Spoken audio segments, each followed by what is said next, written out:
से कन्वे कर दी गई थी और इस बैठक के बाद अब उन्होंने पुतिन से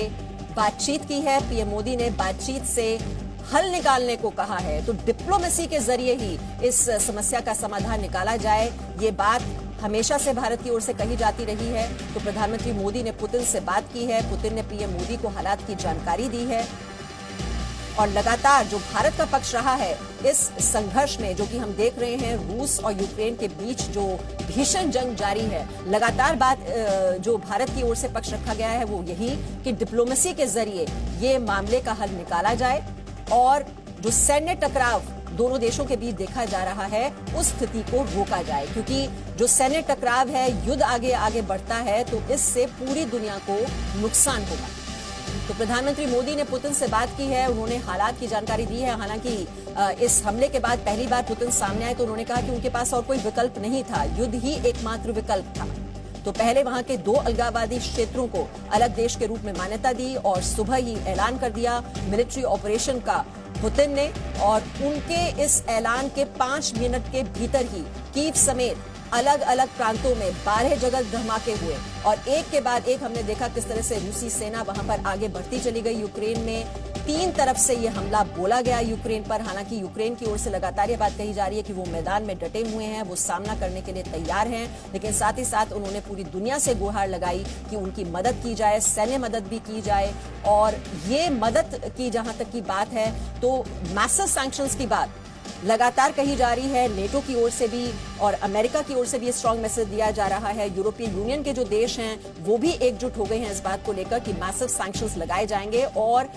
इकोनॉमी को हिट करने की कोशिश की जाएगी रूस की।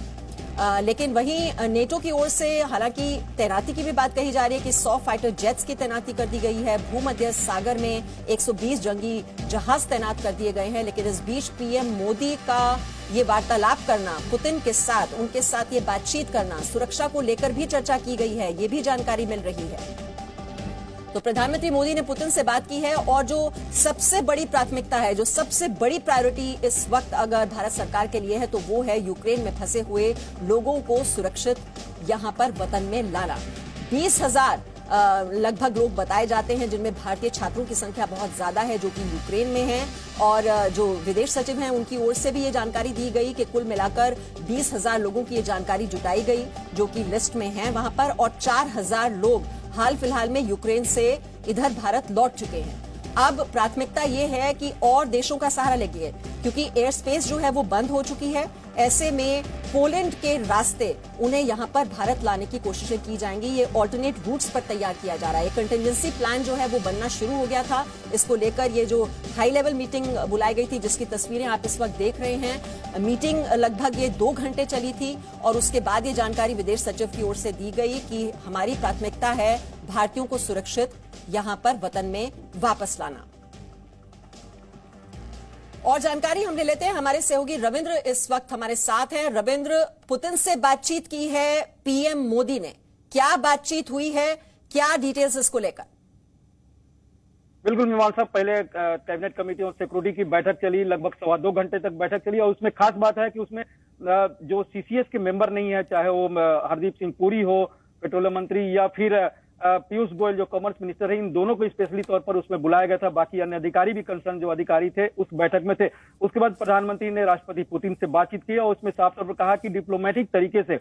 इस समस्या का कहीं ना कहीं हल होना चाहिए, युद्ध कोई समस्या का समाधान नहीं है। एक और खास बात है जो हजारों की संख्या में भारतीय जो यूक्रेन में फंसे हुए इस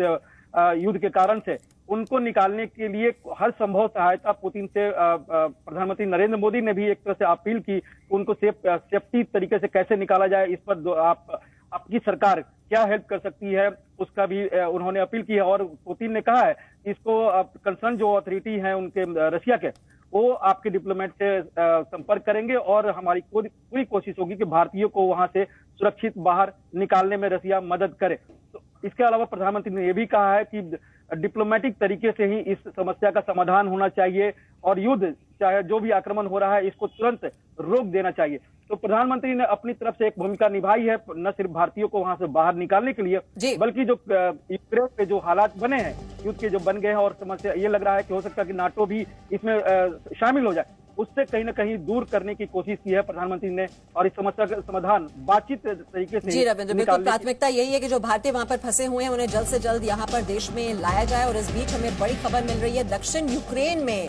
बड़ा नुकसान हुआ है। वहां पर 9 सैनिकों और 13 सिविल